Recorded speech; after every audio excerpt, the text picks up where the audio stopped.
All right, we back at it like two addicts. The Pastor G. I gotta call it. I've been called. Hello, hello, God. Is this you? That's how some of y'all do anyway. Yeah, Jesus on the main line. Jesus on the main line. I gotta tell him what I want. We're back to Pastor and Professor. Please check us out on our Facebook page, The Pastor Ampersand, The Pastor and the Professor, the ampersand, the symbol for and, The Pastor and the Professor on Facebook, at GEE Joyner on Twitter, at Pastor Earl on Pastor_Earl on Twitter. Make sure you go to the YouTube channel, The Pastor and the Professor, the word, The Pastor and the Professor. Subscribe to the page and like us and go check us up. You're on camera. Hello. So we back at it. We're gonna pick up where we left off.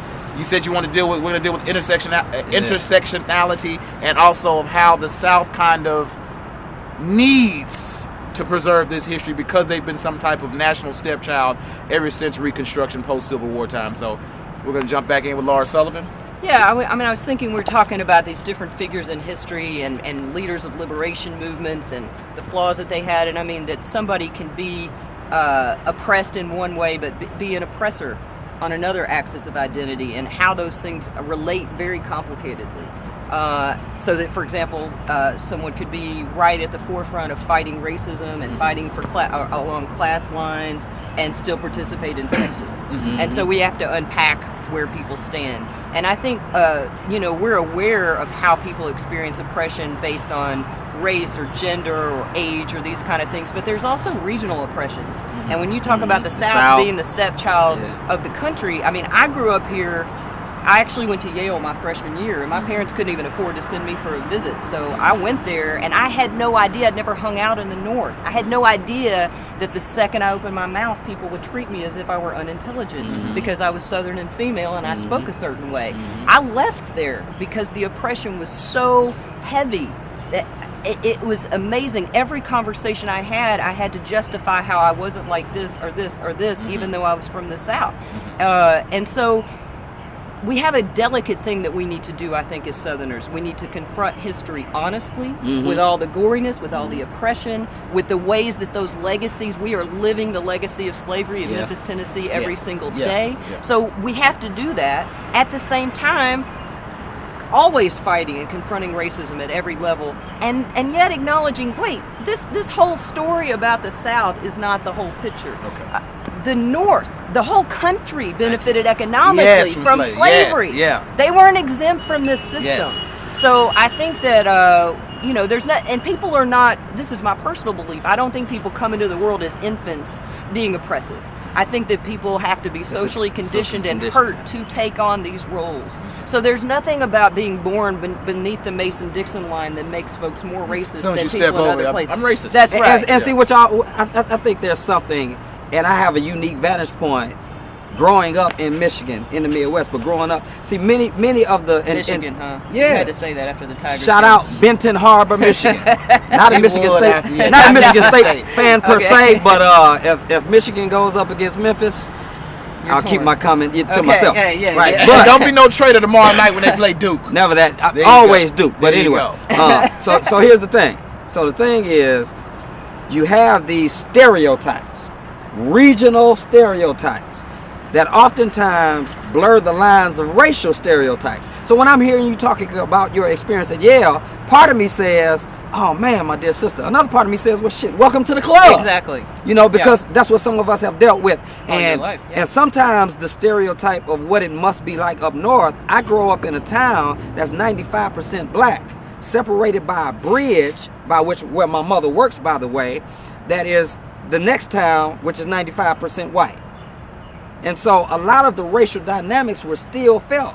Yes. A lot of those oppressive realities and manifestations were still tangible for us. So in essence, as I was hearing all the stereotypes about what it must be like to be in the South, I felt at home when I got to Memphis.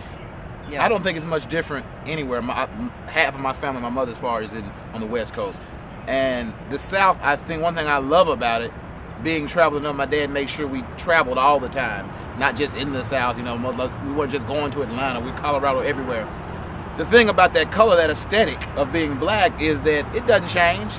The regional dialect changes. That's about it. But like you said, funny thing, the whole country benefited off of slavery. The stereotypes that persist about blacks is almost similar nationally. You know, you're talking about 95% white, black. Ben Harbor, 95% white, St. Joe, 95% it's black. just regional. You know what I mean? Let me add another economic. Right. Well, so let me add another interesting element to this matrix of Ben Harbor here, St. Joseph here. Well, both of them are part of Berrien County.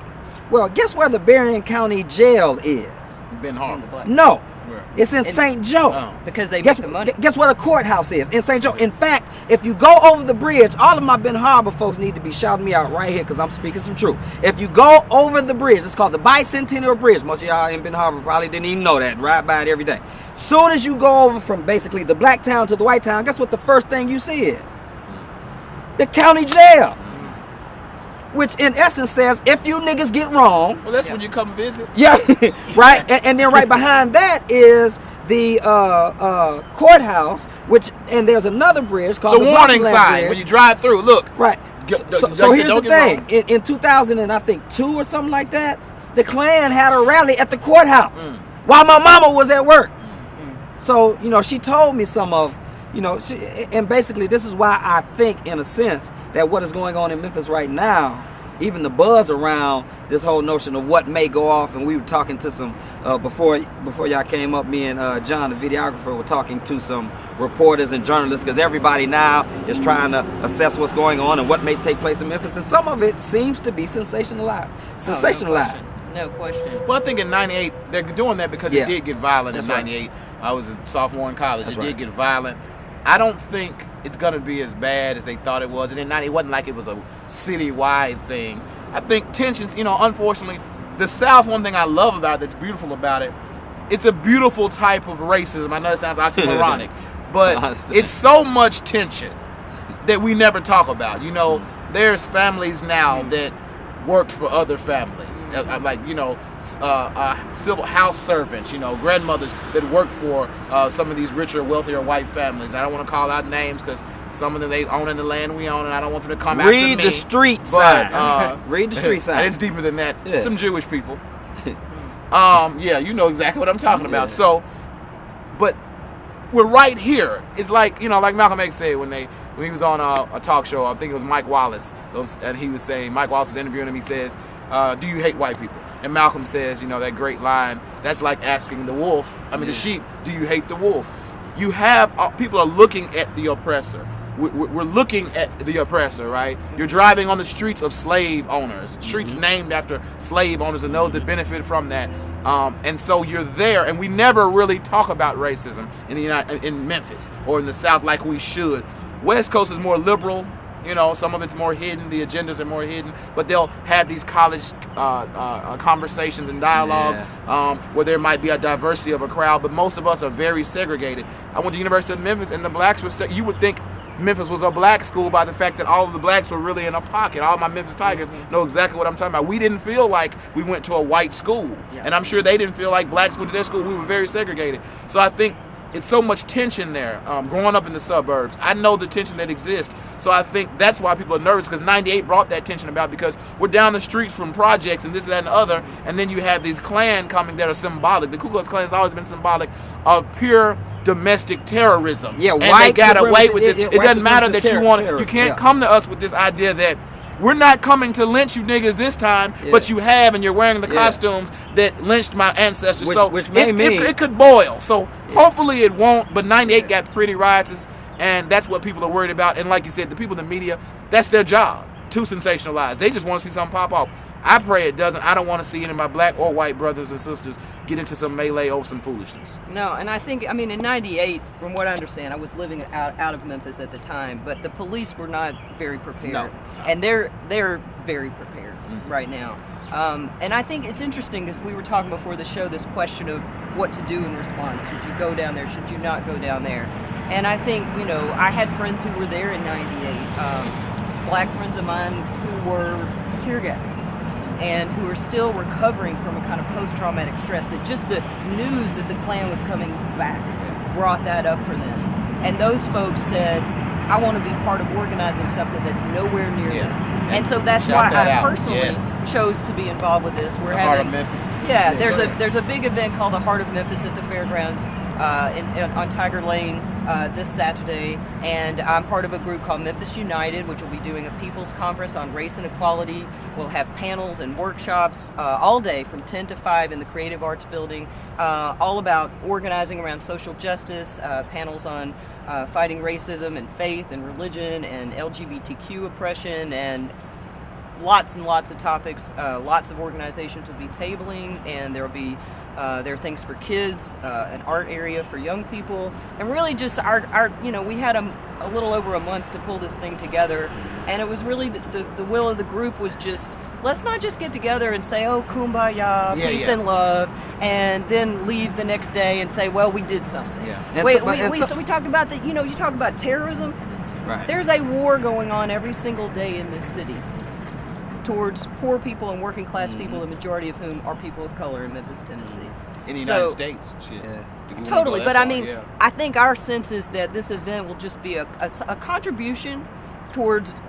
We're trying to build a movement in this city, and when you pointed out, we don't look like the West Coast or the Northeast or Chicago or some of these other cities that have a different history. Our grassroots and the activist community here was pretty much decimated in the wake of the late 60s and early 70s, and then people's lives got a hell of a lot harder in the last 3-4 decades, right? Yeah. So we are at a different place, and that's why I actually think that something like Common Ground is extremely radical in the context of this city. That it's been going for 4 or 5 years now, where folks get together and have conversations about race. That's actually a huge thing to do. To say for 8 weeks, 10 weeks, we're going to sit and talk and speak all the things that are unspoken. But the only thing about Memphis, we need to have, and this is the problem here, I think you have a lot of ignorant blacks and whites that say get over it. Well, you can't get over it when we're looking at the remnants of it, right? That's right. And the leaders of this city, the financial leaders, many that are black, have to come together and talk about this as well. Because if that's where it all, you can't really feel comfortable. Like, we can talk about racism all you own. You can say, I didn't own you, whatever, whatever. But at the end of the day, you have a city first step. Yeah. That's not the answer. But I'm saying at the end of the day, it's the money that's involved, and we have too many poor blacks in this city, and we've got to try to bridge that gap, that economic gap, right. and then maybe that'll help. And we need heal. some leaders with integrity who don't decide that they're going to sell out the people at the bottom, because right now that's what's happening. Yeah. There are very few that's not true for.